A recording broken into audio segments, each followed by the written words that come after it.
हमारा अगला क्वेश्चन बोल रहा है कि एक नियोक्ता कर्मचारियों की संख्या 8:3 से कम करता है तथा वेतन को 3:8 के अनुपात में बढ़ा देता है, तो उस नियोक्ता का वेतन बिल बढ़ जाएगा या घट जाएगा तथा यह किस अनुपात में होगा।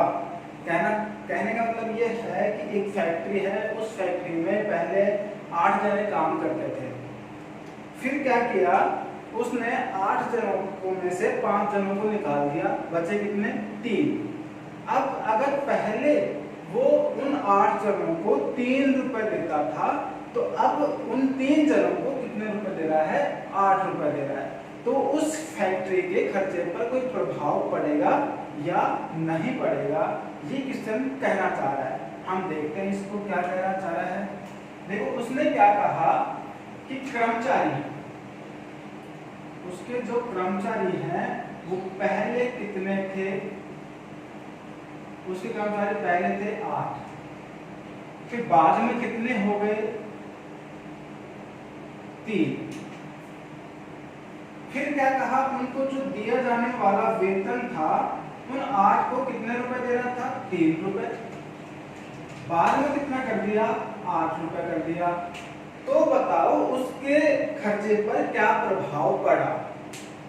खर्चा भाई देखो, अगर हम किसी भी चीज का किसी भी फैक्ट्री का खर्चा निकालते हैं, मानकर चलो 5 लोग हैं, उन 5 को 10,000 रुपए दिया जाता है, तो टोटल कितना उस कंपनी को खर्चा होगा, कितना खर्चा हो जाएगा भाई 50,000। अब यहाँ पर देखो एक जने का वेतन 3 है तो टोटल 8 जनों को वेतन दे रहा है, कितना हो जाएगा 24, ठीक है 8 गुना 3 24। अब 3 लोगों को 8-8 रुपए दे रहा है, 8-8 रुपए दिया जा रहा है, इसका मतलब 8 गुना 3 24, मतलब पहले भी कितना रुपए दे रहा था 24 रुपए दे रहा था, अब भी कितना रुपए दे रहा है 24 दे रहा है। इसका मतलब उसके खर्चे पर कोई प्रभाव नहीं पड़ेगा, उसका खर्चा अपरिवर्तित रहेगा और वो किस अनुपात में रहेगा 1:1। ये हमारा आंसर क्या रहेगा, आंसर में ऑप्शन में रहेगा इस तरीके से अपरिवर्तित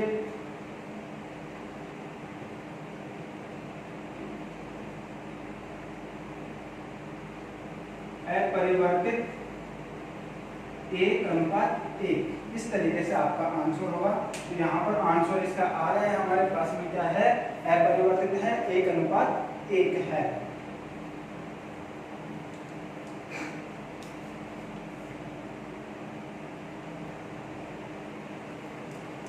देखो भाई अब क्वेश्चन में क्या बोल रहा है कि सेम पिछले वाला क्वेश्चन है लेकिन वहां पर थोड़ा सा डिफरेंस है।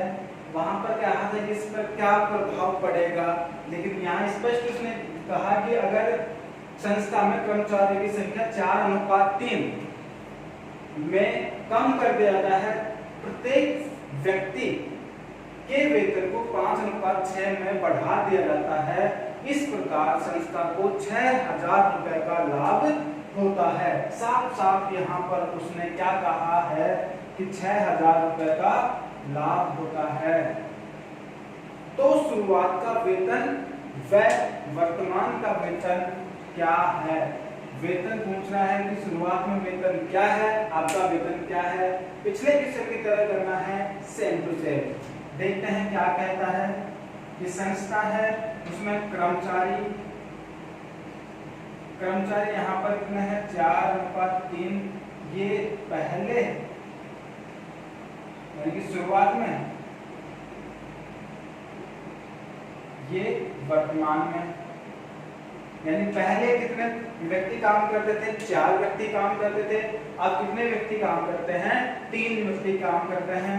उनका जो वेतन है, वेतन में किस तरीके से बढ़ोतरी करता है वो 5-6, यानी कि पहले एक आदमी को 5 रुपए देता था, अब कितना रुपए दे रहा है 6 रुपए दे रहा है, तो उसके प्रभाव पड़ रहा है। देखो अब इसमें किस तरीके से 5 पिछले की तरह 5 का 20, 6 दूनी 18, कितने का डिफरेंस? 2 रेशो का डिफरेंस। 2 रेशो का डिफरेंस, ये 2 रेशो क्या है? 6000 है। तो 1 रेशो बराबर कितना? 3000। अब पूछ क्या रहा है ये कि पहले वेतन कितना था, अब वेतन कितना है। तो शुरुआत में वेतन कितना वेतन था भाई? 20,000। 20,000 का मतलब 20 गुना 30, 3000, 60,000।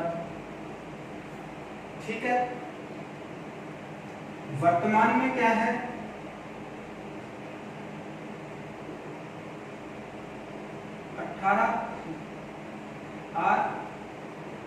18 गुना 3000, 54,000 रुपए से। यहाँ तक तो पुराना ही था, ये डिफरेंस यहाँ तक पुराना था, लेकिन डिफरेंस आया कितना? 2 रेशो को मान दे रखा है यहाँ पर, कितना है उसको? 6000। यानी पहले वो 20 रुपए दिया करता था टोटल, अब कितने रुपए दे रहा है? 18 रुपए। यानी कि 2 रेशो का यहाँ पर क्या आया? अंतर आया। वो अंतर 2 रुपए नहीं, कितना रुपए दे रखा है क्वेश्चन में? 6000 रुपए। जब क्वेश्चन में 6000 रुपए दे रखा है तो 1 रेशो का मान कितना आ जाएगा? 3000। अब वेतन वो कितना देता है टोटल? शुरुआत में 20 रेशो, 1 रेशो बराबर कितना आ गया? 3000। तो 20 गुना 3000, ये 3000। अब 20 को 3 से गुना करेंगे तो यहाँ पर कितना आ जाएगा? 60,000। वर्तमान में कितना है? 18 रेशो। 18 गुना 3000 यानी 54,000 रुपए।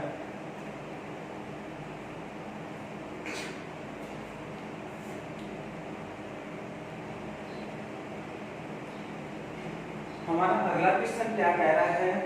ये वैसे तो आयु वाले क्वेश्चन मानना चाहिए था, आयु वाला चैप्टर मानना चाहिए था, लेकिन मैंने कहा था पहले कि जो अनुपात समानुपात है वो बहुत सी चैप्टर्स में काम आता है। अनुपात समानुपात बहुत चैप्टर में काम आएगा। तो यहाँ का एक क्वेश्चन है, क्या है? आयु का क्वेश्चन है। क्या कह रहा है कि पिता तथा पुत्र की वर्तमान आयु का अनुपात 3:1 है। 20 वर्ष बाद वह अनुपात 2:1 हो जाएगा। पिता की वर्तमान आयु ज्ञात करें। पिता की वर्तमान आयु ज्ञात करवा रहा है, तो हम यहाँ पर किस तरीके से करेंगे कि वर्तमान आयु उनकी क्या रेशो क्या है? ये पिता है और ये पुत्र, कितना? 3:1। और भविष्य में, यानी भविष्य मतलब 20 वर्ष बाद, 20 वर्ष बाद उनका अनुपात क्या हो जाएगा? 2:1 ये हो जाएगा। तो यहाँ पर हम एक चीज देखते हैं कि अगर हम आगे जाते हैं तो इसका जो रेशो है, यानी कि कितना बढ़ा? 1 रेशो बढ़ा। यहाँ पर कितना बढ़ा? कुछ भी नहीं बढ़ा। ऐसा क्यों हुआ भाई? मानकर चलो मैंने क्या कहा कि पहले उनका ये अनुपात बढ़ने के बजाय कम क्यों हुआ? कम क्यों हुआ? हो सकता है कि आगे चल करके 20 साल के बाद में, यानी 20 वर्ष जैसे इसकी एज बढ़ाई तो वहां पर क्या हुआ? इन दोनों का क्या हुआ? बराबर हुआ। यानी कि जिस तरीके से मानकर चलते हैं कि 4:2 होना चाहिए था, 4:2 होना चाहिए था, लेकिन वो हो कितना गया? 2:1। यानी कि आपस में क्या हो गया? कट गया। क्या हुआ? आपस में कट गया। इसी तरीके से यहाँ पर भी हुआ होगा, या फिर इस तरीके से हुआ होगा 6:3, इस तरीके से हुआ होगा। तो हम इसकी जो दूरियां हैं, जो उसकी दूरी है, वो क्या कर लेते हैं? बराबर कर लेते हैं। यहाँ पर हम क्या करेंगे? उसकी दूरी को बराबर कर लेंगे। दूरी को बराबर किस तरीके से करेंगे वो देखो। इन दोनों का डिफरेंस कितना? 2। इन दोनों का डिफरेंस कितना? 1। इसको हम गुणा कर देंगे 1 से, इसको हम गुणा कर देंगे 2 से, तो यहाँ पर हमारे पास में क्या आ जाएगा, पिता और पुत्र। कितना आया भाई देखो, 3 को 1 से गुणा करेंगे तो 3, 1 को 1 से गुणा करेंगे 1, 2 को 2 से गुणा करेंगे तो 4, 1 को 2 से गुणा करेंगे तो कितना, 2। अब देखो यहाँ पर दूरी हमने समान कर दी, यहाँ से यहाँ पर जाते हैं तो कितना रेशो बढ़ा, 1 रेशो, और यहाँ से यहाँ पर जाते हैं कितना बढ़ा, 1 रेशो। 1 रेशो बढ़ा है, 1 रेशो का मान कितना दे रखा है, 20 वर्ष। कितना दे रखा है भाई, 20 वर्ष दे रखा है। क्यों? क्योंकि 20 वर्ष बाद की बात कर रहा है, 20 वर्ष बाद की बात कर रहा है, इसका मतलब 1 रेशो का मान दे रखा है, 1 रेशो का मान कितना आ गया, 20 वर्ष आ गया। तो बताओ वर्तमान में पिता की आयु, वर्तमान में पिता की आयु कितनी है भाई, 3R है, 3R 3 गुना 20 बराबर 60 वर्ष। ये हमारा क्या होगा, आंसर होगा। ये क्या होता है कि समान दूरी यहाँ पर क्या कर देते हैं, समान करना होगा। यहाँ पर उसकी दूरी क्या है, समान नहीं दी गई हुई है। अगर यहाँ पर दूरी समान हो जाती तो हम यहाँ से क्या करते, डायरेक्ट ही क्वेश्चन कर देते। ये स्टेप देकर चलता, मानकर चलो यहाँ पर ये क्या कहता कि 3:1 है, तथा 20 वर्ष बाद ये क्या होता, 4:1 होता। तो हम इसको लिखने की जरूरत नहीं थी, हमें इतना लिखने की जरूरत नहीं थी। हम क्या करते कि वर्तमान में ये, भविष्य में ये होगा, 1 रेशो का मान 20 वर्ष दे रखा है, और वर्तमान में 3 रेशो बराबर 3 गुना 20 60 वर्ष, डायरेक्ट आंसर। लेकिन हमें ये नहीं दे करके क्या दिया हुआ है कि पहले 3:1 था, बाद में 20 वर्ष बाद 2:1 हो गया। अब यहाँ रेशो क्या है, उनकी जो दूरियां हैं वो दूरियां क्या है, समान नहीं है, इसलिए यहाँ पर इसकी दूरी को क्या करेंगे, समान करेंगे। दूरी को समान करने के लिए इनका डिफरेंस कितना, 2, इनका डिफरेंस कितना, 1, इसको आपस में गुणा कर देते हैं, इसको तो इधर ले जाएंगे और इसको इधर, मतलब इसको 1 से गुणा, इसको 2 से गुणा, इस कर दिया, 3 एकम 3, 1 एकम 1, 2 गुनी 4 और 2 एकम 2, 1 रेशो बराबर 20, और यह आंसर।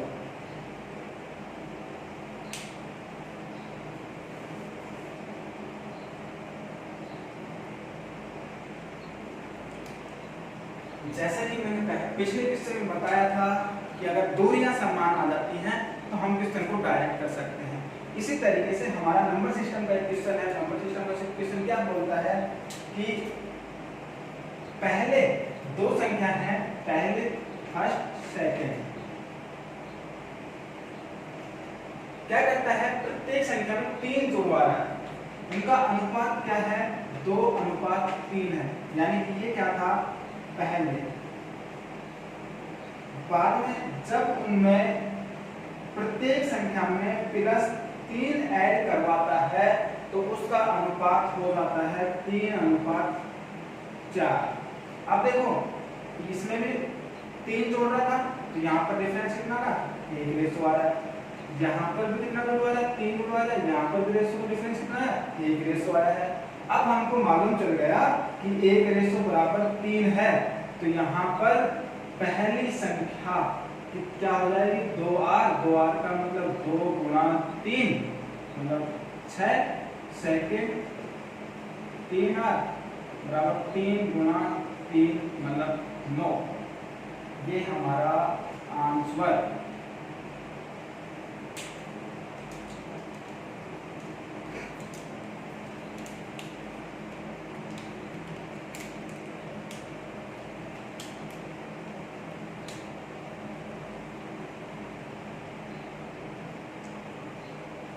जैसा हमने पिछले क्वेश्चन से पिछला क्वेश्चन किया था, उसमें क्या था कि दूरियां समान नहीं थी, लेकिन वहां पर कितनी राशियां थी, 2 राशियां थी। यहाँ पर कितनी राशियां हैं, 3 राशियां हैं। 3 राशियां अगर हैं तो उनकी दूरी समान नहीं होगी। देखो दूरी क्या, यहाँ पर देखो इनका अनुपात A अनुपात B और C 6 5 4 15 13 11। देखो अंतर कितना आ रहा है भाई 9, इसका अंतर कितना आ रहा है भाई 8, इसका अंतर कितना आ रहा है भाई 7, यानी कि सबकी दूरियां अलग अलग है।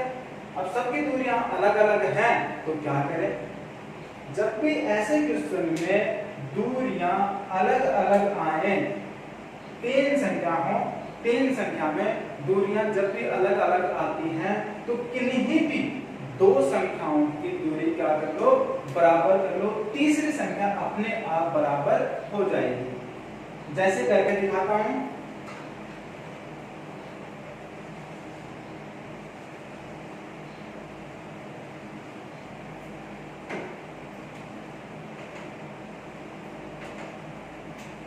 ये क्या था भाई पहले था, ये क्या है बाद में। जब इसमें कितना जुड़ जाता है +15। देखो इसका अंतर कितना 1, इसका और इसका अंतर कितना 2। देखो A और B को कर रहा हूं बराबर में, तो 6 और 5 का अंतर कितना है 1 है, 15 और 13 का अंतर कितना है 2 है। इसका मतलब इस पूरी संख्या को गुणा 2 कर दो और इस पूरी संख्या को गुणा 1 कर दो, ठीक है। अब इधर करता हूं मैं साइड में, तो A अनुपात B अनुपात C, A अनुपात B अनुपात C क्या होता है 6 दूनी 12, 5 दूनी 10, 4 दूनी 8। यहाँ पर सेम रहेगा 15, 13 और 11। अब देखो दूरियां समान हो गई हैं, क्या है यहाँ पर कितना का 3 रेशो का डिफरेंस, यहाँ पर कितने का 3 रेशो का डिफरेंस, यहाँ पर कितने का 3 रेशो का डिफरेंस। क्या कह रहा है कि 15 बढ़ा दिया जाता है, यानी 15 उसमें जोड़ दिया जाता है। 15 जोड़ेंगे तो वो किसके बराबर होगा 3 रेशो के बराबर होगा। 3 रेशो का मान कितना है 15, 1 रेशो का मान कितना हो गया भाई 5। अब क्या कह रहा है, वो कह रहा है कि A कितना होगा, तो A कितना होगा A बराबर 12 रेशो, यानी कि A 12 गुना 5 मतलब 7। ये होगा हमारा आंसर। दोबारा बताता हूं एक बार, जब भी इस तरीके का क्वेश्चन आता है और उनकी दूरियां समान नहीं होती हैं तो किन्हीं दो राशियों का दूरी क्या कर लेते हैं समान कर लेते हैं। तीसरी दो राशियों की उसकी दूरी अपने आप ऑटोमेटिकली क्या हो जाती है समान हो जाती है। यहाँ पर देखो मैं A और B का क्या कर रहा हूँ समान कर रहा हूँ, यानी कि इनकी जो दूरी है वो A और B की समान करता हूँ। तो क्या होता है 6 में से 5 के कितना बचा, इनका डिफरेंस कितना है 1, 15 और 13 का डिफरेंस कितना है 2। ऊपर वाली जो संख्या है A B C 6 5 4 को कितने से गुणा कर देता हूँ 2 से। नीचे वाली संख्या है 15 13 11, इसको कितने से गुणा करता हूँ 1।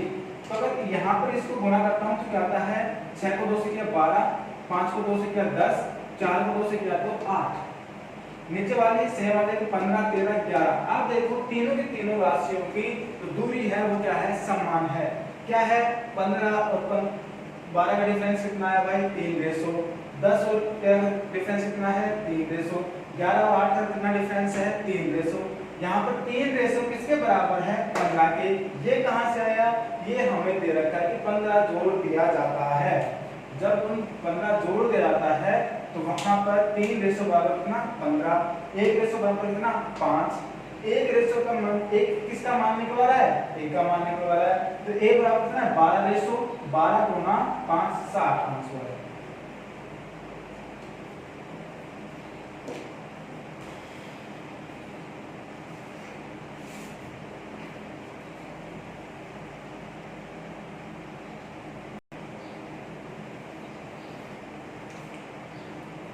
हमारा अगला क्वेश्चन है 17वां क्वेश्चन। ये क्वेश्चन क्या कह रहा है कि एक दुकानदार किसी वस्तु को 20% लाभ पर बेचता है। यदि वस्तु के क्रय मूल्य तथा विक्रय मूल्य को 100 रुपए कम कर दिया जाता है तो लाभ 4% बढ़ जाता है। वस्तु का क्रय मूल्य ज्ञात करें।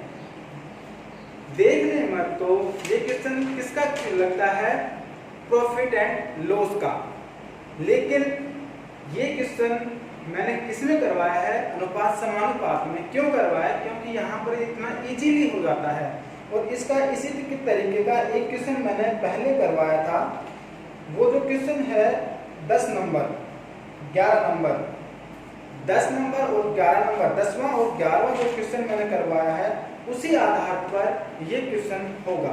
तो एक बार आपकी प्रैक्टिस फिर से हो जाए, पिछला क्वेश्चन एक बार देखो 10 नंबर और 11 नंबर। तो वहां पर हमने क्या कहा है कि पहले कहा है कि उसका वस्तु को 20% लाभ पर बेचता है। 20% लाभ, 20% लाभ का मतलब 1/5। 1/5 का मतलब हम यहाँ पर क्या कर सकते हैं कि पहले वो 5 थी, फिर क्या है 6, फिर क्या कह रहा है कि 4% बढ़ा दिया जाता है, प्लस 4%। कितना परसेंट, 4% अगर बढ़ा दिया जाता है तो कितना हो जाता है भाई, 24%। 24% का मतलब होता है 6/25। देखो 20% बराबर 1/5 कैसे आया, वो एक बार साइड में बता देता हूँ। 20% का मतलब है 1/100। परसेंट का मतलब भी क्या होता है, 1/100। तो 20 से कम 20, 20 पंजू 100, 1/5। इसी तरीके से ये किया था और इसका स्वरूप कितना आ रहा है हमारे पास में 6/25। तो अगर वो पहले 25 है तो अब कितना हो जाएगा, 31 हो जाएगा। अब यहाँ पर दोनों तरफ वो क्या कर रहा है, क्रय मूल्य, ये हमारा क्या है सीपी, उसका एसपी कितना, ये सीपी और एसपी दोनों में 100 रुपए की वो क्या करवाता है, कमी करवाता है। यानी कि 100 रुपए सीपी में से कम कर दिया, यानी 100 रुपए क्रय मूल्य कम कर दिया, और 100 रुपए ही एसपी में यानी विक्रय मूल्य में कम कर दिए। तो एक मैं तरीका बताया था कि इसको इससे गुना कर दो, इसको इससे गुना कर दो। 31 को 5 से गुना करेंगे 155। तो यहाँ पर मैं लिखूं, देखो 31 को 5 से गुना किया कितना, 55, 155। 25 को 6 से गुना किया 150, यानी कि 155 माइनस 150 कितना, 5 रेशो। 5 रेशो आप देखो आगे 25 को 100 से गुना किया 2500। 31 को 100 से गुना किया कितना हुआ, 3100। यानी कि दोनों का डिफरेंस कितना, 600। यानी दोनों का डिफरेंस कितना, 600। हमारा आंसर आ गया। आप मुझे पता है इस पर जाते, किस पर जाते कि 5 रेशो बराबर 600, 1 रेशो बराबर 600/5, 120। अब वो पूछ रहा है कि क्रय मूल्य क्या होगा। क्रय मूल्य क्या है भाई, 5 रेशो। जब सीपी 5 रेशो है और 5 रेशो का मान हमारे कितना दे रखा है, 600, तो ये करने की कोई जरूरत नहीं है, क्योंकि क्वेश्चन को हमेशा क्वेश्चन को देखते हुए चलो। और क्वेश्चन अगर यहाँ पर सीपी क्या आ रहा है, 5 रेशो आ रहा है, 5 रेशो का मान हमारे कितना आएगा, 600। ये हमारा 600 क्या हुआ, आंसर। ये करने की हमें कोई जरूरत नहीं है। इसलिए इसका क्वेश्चन नंबर 10, 11 ये हो सकते हैं, सेम टू सेम वो ही तरीका है।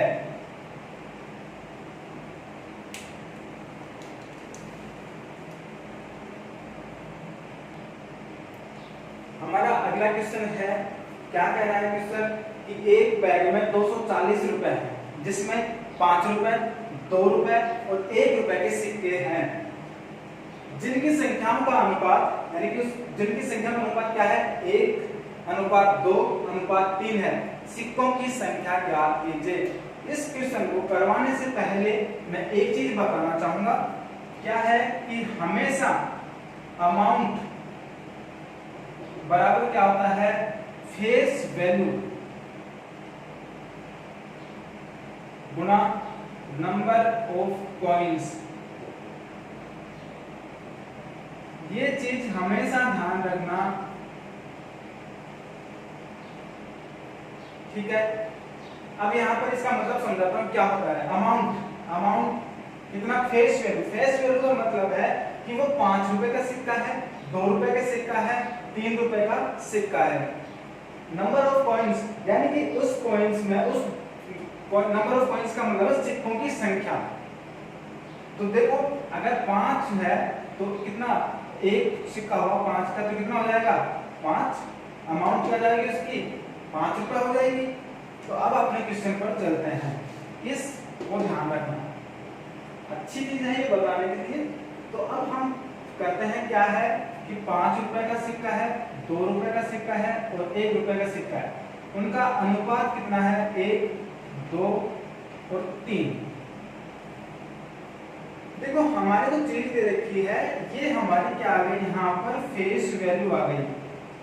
क्या आ गई यहाँ पर, फेस वैल्यू।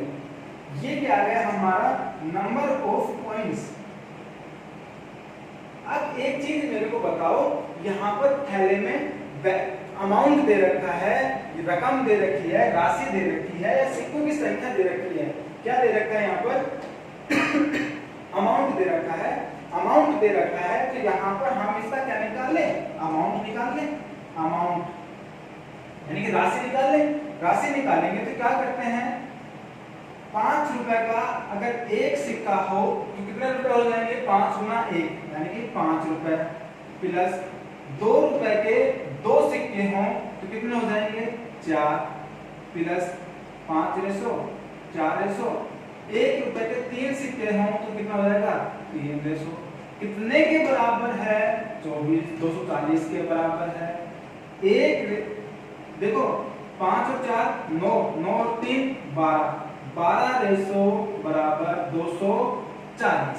कितना आ गया 12 रुपए, 12 रेशो बराबर 240। तो 1 रेशो बराबर कितना आ जाएगा 20 आ जाएगा। यहाँ तक सबके समझ में आ गया होगा कि फेस वैल्यू हमारे पास में कितनी है, 5, 2 और 1 यानी कि ये 5 रुपए, ये 2 रुपए और ये 1 रुपए का सिक्का है। अब उस थैले में अगर एक सिक्का है, 2 सिक्का है और 3 सिक्के हैं, यानी 5 रुपए का 1 सिक्का, 2 रुपए का 2 सिक्का, 1 रुपए का 3 सिक्का, तो अमाउंट होता है कितना 12 रुपए होता है। 5 रेशो 4 रेशो 3 रेशो कितने के बराबर, 240 के बराबर। 12 रेशो बराबर 240 तो 1 रेशो बराबर 20। अब किसका पूछ रहा है, सिक्कों की संख्या बताइए। अब सिक्कों की संख्या पूछ रहा है, रेशो कहाँ पर है भाई, ये रहा। जब उसके पास में रेशो यहाँ पर है तो क्या होगा, क्वेश्चन हो जाएगा। देखो नंबर ऑफ कॉइन्स, अनुपात दे रखा है, अनुपात दे रखा है तो हम यहाँ पर क्या कर देंगे, 5 रुपए का सिक्का, 5 रुपए इसका, यानी कि देखो 5 रुपए का सिक्का कितना गुणा 20 कर दो तो कितना आ जाएंगे 20। 2 रुपए की बात करें, इसको कितने से गुणा कर दें 20 से, मतलब ये कितना जाएगा 40।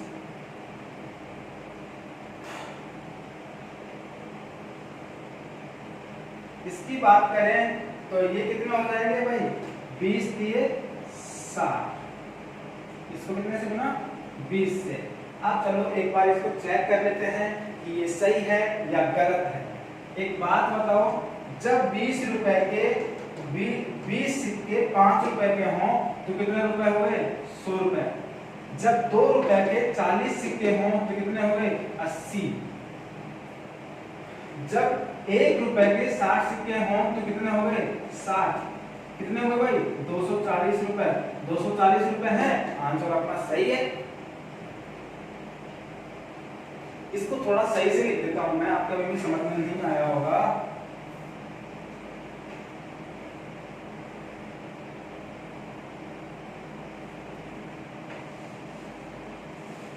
यहां तक सबके समझ में आ गया, ऊपर क्वेश्चन मिटा देता हूं।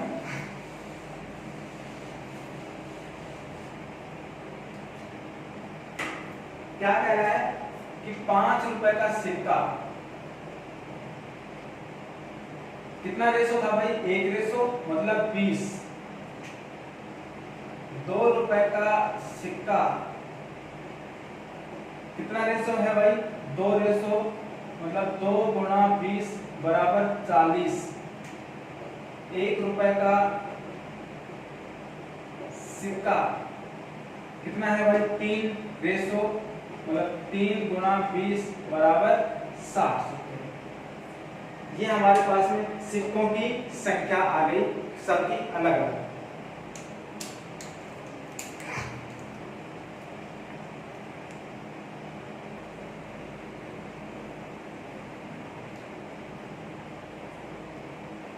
पिछले क्वेश्चन हमने देखा सेम टू सेम इसी तरीके का था। एक बार आप करके देखो, फिर मैं आपको बताता हूँ किस तरीके से क्वेश्चन होगा।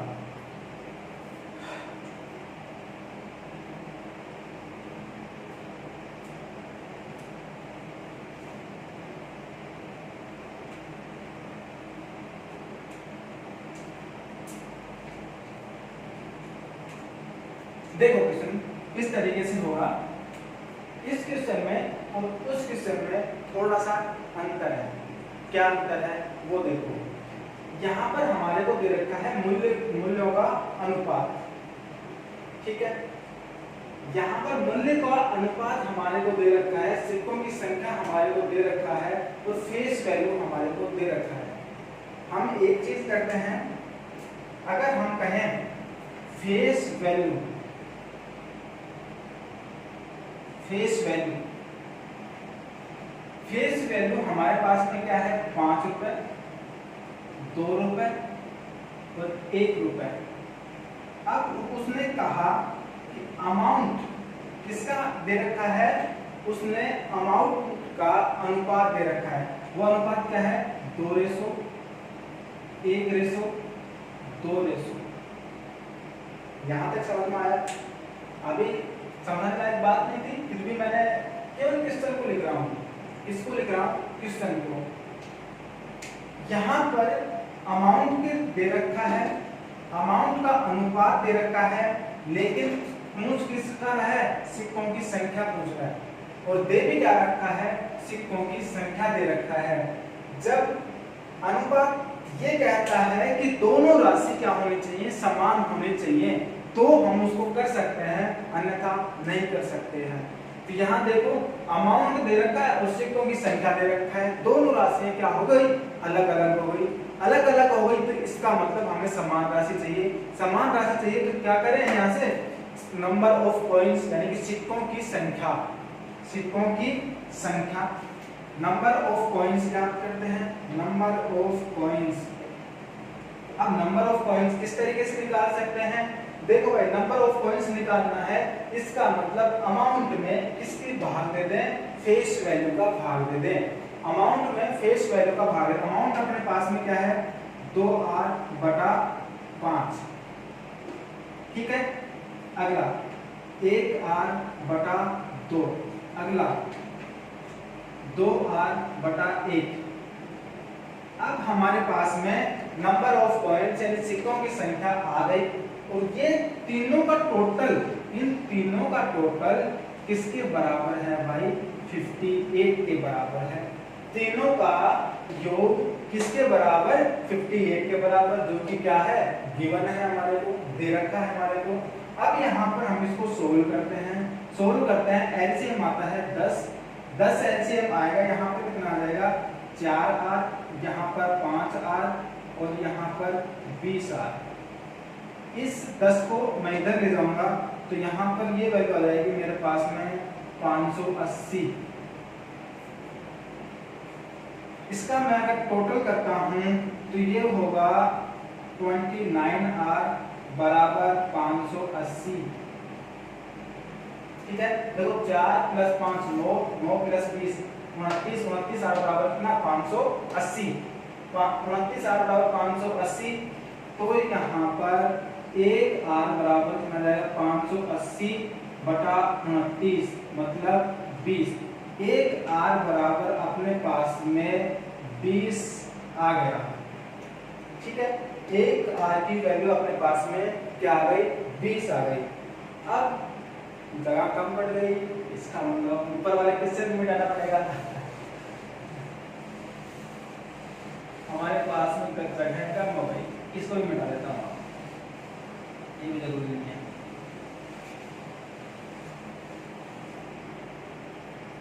अब देखो अनुपात, ये 1r का वैल्यू निकल गया, तो किसका पूछ रहा है? 5 रुपए की बात करें तो 5 रुपए का इससे निकलेगा 2r बटा 5, यानी कि 2 गुणा 20 बटा 5, 4 बार गया, 20 में 5 का बाद लेंगे 4, यानी कि 5 रुपए के 8 सिक्के होंगे, 2 रुपए। 2 रुपए का देखो भाई कितना दे रखा है? r बटा 2, r बटा 2, यानी कि 20 बटा 2, मतलब 10 रुपए नहीं, ये सिक्के, 8 सिक्के, ये 10 सिक्के। अब अगला 1 रुपए, कितना दे रखा है? 2r बटा 1, 1 का तो ये 2r है, तो 2 गुणा 20 बराबर कितना? 40। देखो भाई टोटल करते हैं कितना आता है? 58। आ गया आंसर। तो आज हम यहीं तक बढ़ते हैं।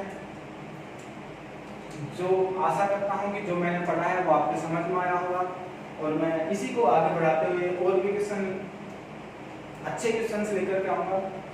मेरे साथ साथ में आपको भी मेहनत करनी होगी। अगर सक्सेस अगर जरूरी है, अगर आपको लगता है कि हमें सक्सेस चाहिए, आप में एक जुनून होना चाहिए, एक जुनून कि मैं ये कर सकता हूँ। मुझे मानकर चलो आप CGL का एग्जाम दे रहे हो, यदि आप CGL का एग्जाम दे रहे हो और आप क्वेश्चन आते हैं 25 प्री में 25 क्वेश्चन आते हैं, 25 क्वेश्चन लाने के लिए आपको मेरे साथ में मेहनत करनी होगी। आप में जुनून होना चाहिए कि मुझे 25 के 25 सही करने हैं, तो आपको सक्सेस जरूर मिलेगी। तो आपको जो रास्ता मैं दिखा रहा हूं उसी रास्ते पर चलो, आपको 25 के 25 क्वेश्चन जरूर सही होंगे। अभी 2019 प्री हो चुका है, आने वाला इसका CGL का मेंस होगा। मेंस का 100 क्वेश्चन आते हैं, जिसमें से 10 या 15 क्वेश्चन हमेशा टफ आते हैं, यानी कि उनकी कैलकुलेशन हमेशा बड़ी आती है, और इन 10-15 क्वेश्चंस के लिए ही हम बेसिक कॉन्सेप्ट सीखते हैं। क्यों? क्योंकि वहां पर हमारे जो शॉर्ट ट्रिक होती है उसमें अटक जाते हैं, हो नहीं पाता है।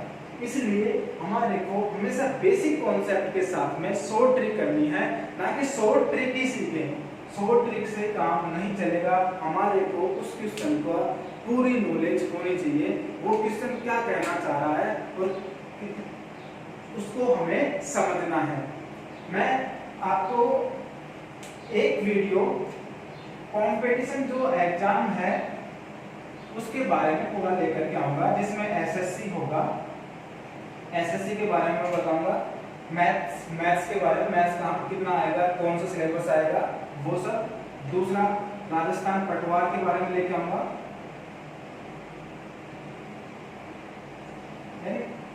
और जितने भी जिस भी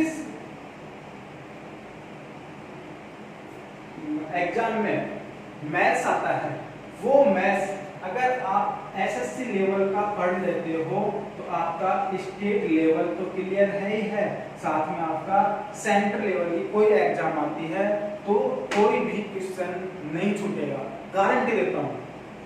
इस चीज की मैं आपको 100% लिख करके दे सकता हूँ कि अगर आपने SSC मेंस लेवल का एग्जाम क्लियर करने के लिए अगर आप तैयारी कर रहे हो तो वो जो पढ़ा हुआ आपका हर एग्जाम में काम आएगा। आज के लिए इतना ही, धन्यवाद।